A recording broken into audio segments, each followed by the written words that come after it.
Bakit ang tapang nila mag-alok ng ganito? Talagang grabe naman itong kawalang-hiyang ito. Ito ang pinakamainit na balita ngayon. Viral ngayon sa mundo ng social media ang di umano'y 4 na pulis na nagpositibo sa illegal na droga sa isinagawang random drug testing ng NCRPO. This is Calawags, about 5% yan. Okay, if titignan natin yung mga ranggo, meron pang ranggo na full kernel. So, tinitignan natin. And that 5%, kukunti lang sila, ubusin natin sila. Sa isinagawang random drug testing ng NCRPO na nagresulta sa 4 na pulis na nagpositibo sa ipinagbabawal na gamot ay patunay lamang na hindi nagpapabaya ang ating kapulisan sa pagdidisiplina sa kanilang hanay. Kinuha na natin yung mga baril nila, tapos para hindi na sila, baka mamaya, sabog sila sa droga. Di ba? Positive. Kinuha na natin yung baril nila. Tuloy-tuloy ang isinagawang random o surprise drug testing ng kapulisan upang mahuli ang mga miyembro ng kapulisan na gumagamit ng ipinagbabawal na droga. Ayon kay NCRPO Director, Police Major General Jose Melencio Nartatis Jr., ang internal cleansing ay embedded sa trabaho ng Philippine National Police. Ang internal cleansing is embedded yan sa trabaho ng Philippine National Police. Kaya nga meron tayong unit involved to that, particularly the counterintelligence, hindi lang sa illegal drugs. Pagka counterintelligence kasi, we are looking after the personnel, kung ano yung ginagawa nila, at continuously ginagawa namin yan. And we have the data. It's a matter of producing evidence such that maparusahan or ma-dismiss natin sila. Noong nakaraang araw ay inihayag ni President Bongbong Marcos Jr. na may 178 miyembro ng Philippine National Police ang iniimbestigahan dahil sa illegal na droga. Samantala, isa pang magandang balita mga kababayan, lalong-lalo na para sa mga solid DDS dahil ibinasura ng Quezon City Prosecutor's Office ang reklamong grave threat na inihain ng ACT Teachers Party List Representative Franz Castro laban kay dating Pangulong Rodrigo Duterte. Sa isang resolusyon, sinabi ng piskalya na walang sapat na ebidensya para kasuhan ang dating Pangulong Duterte. Samantala, dismayado naman si Senator Amy Marcos sa napaulat na umano'y pag-aalok ng 20 milyong ayuda sa ilang distrito kapalit ng pangangalap ng nasa 20,000 perma para sa petisyon sa charter chains. Bakit ang tapang nila mag-alok ng ganito? Talaga bang for sale na ngayon ang ating saligang batas? Ano ba naman to? Talagang grabe naman itong kawalang-hiyang ito. Pinaputusan ang napakaraming bagong halal na mga barangay kapitan na mag-produce ng mga lagda na 20 mil by weekend para sila mabigyan nitong sinasabing DSWD, DOH at DOLE na mga goodies. I clearly somebody na may talagang hawak dyan sa budget, ano?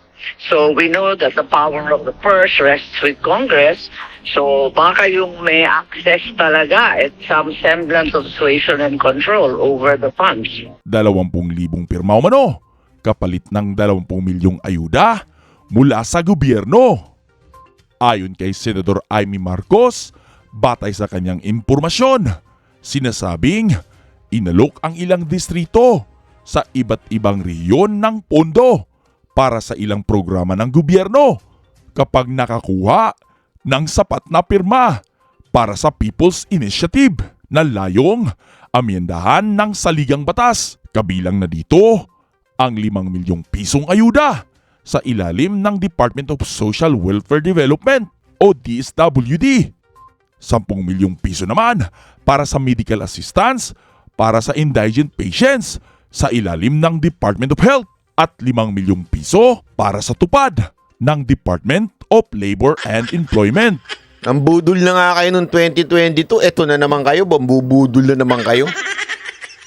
Marami yung nabudol noong 2022, alam na natin yan. Na, kasi nga, nag-unit team eh. Wala tayong magawa, ganun talaga eh.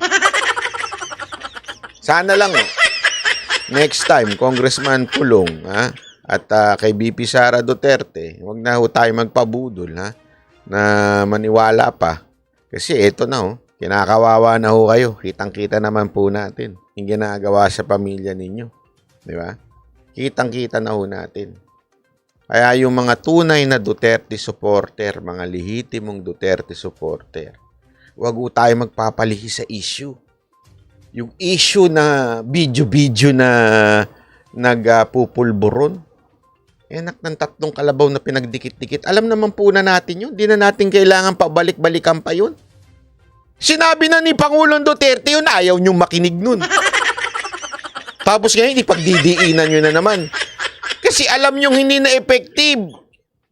Alam ninyo na hindi effective. Kaya nga nanalo yan eh. Bakit to? Kanyo? Ilang beses sinabi ni Pangulong Duterte nun, di ba? Ilang beses siya sinabi, nagpupulbur niyan. Boto pa rin kayo ng boto. Tapos ngayon, ano pang segue ninyo para mawala ang usapan dito sa kamera? Ano pang segue ninyo? Video na naman. Putang ng video yan. Alam mo, ako, kaya bullshit na bullshit dyan sa lintik na video na yan. Alam na natin yan. 2022 pa lang, alam na natin yan. Pinag-uusapan na natin sa channel na ito. Ito, pakinggan natin yung sinasabi nito ni Banat Bay, mga kababayan So labas na tayo dito, so makikinig lang tayo sa mga sasabihin nitong si Banat Bay sa issue na ito, mga kababayan. Sa pulburon issue. So ayan, mga kababayan, sabay-sabay nating pakinggan. Video na yan. In the first place, di kayo nakinig sa amin. Hindi kayo nakinig kay Pangulong Duterte. Di ba?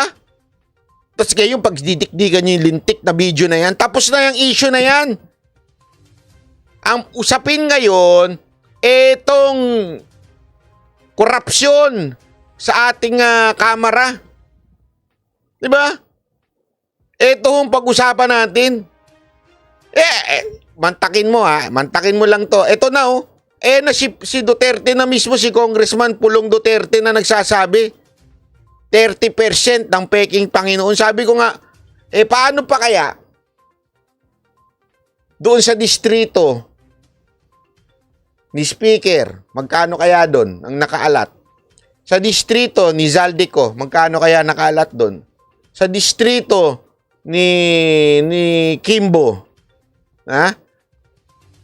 tandaan ninyo, di ba, tinanggal nga nila si Congressman Tebes. At sino pumalit? Caretaker, yung speaker. So, 2 pa distrito niya. May asawa pa siya. So, magkano na lang na talagang napupuntang proyekto sa mga yan? O, di ba? Tapos, lintik, gusto nyo na may pasok yung video. Paulit-ulit yung video nyo. Nalilis tayo sa tunay na issue. Ito ang tunay na issue. Ito. Nauubos ang pera ng taong bayan dahil dito sa kalintikan na to. Sa katarantaduan na ito.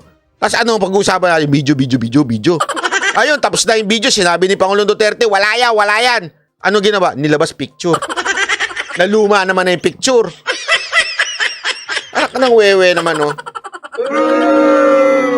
Tapos kayo, kami pa sasabihin nyo, bakit di mo dinidiscuss yung video? Gunggong ba kayo? Tanga na ba talaga kayo? Sagad na ba talaga katangahan ninyo? Ayan, bisit na tuloy itong idol nating si Banat Bay, mga kababayan, kasi ayaw niyong tumigil dyan sa video na yan sa pulburon issue. Sinabi na ni President Duterte na wala yan at walang katotohanan yung mga sinasabi at pinapakalat na issue tungkol sa pulburon video. Kaya naman, mga kababayan, focus na tayo sa ibang issue at dito sa topic na ito, kung anong masasabi mo dito, mga kababayan, i-comment mo na yan dito sa comment section at pag-uusapan natin yan sa next video na ating i-upload. Kaya naman, mga kababayan, sa mga bago pa lang, huwag kalimutan na mag-subscribe. Kita-kits sa susunod na video mga kababayan. Usapan niya, sinasalsal kasi ng ilang mga vlogger dyan eh. Para kumita eh. For the views sa mga ano dyan, mga hindot eh. Yan ang totoo, for the views yung lalo na si Tansong Lipunan. For the views yan. Kaya puro recycle ang content, paulit-ulit. Hoy, mag-analyze ka naman ng ibang bagay. Puro ka anal-analyze eh.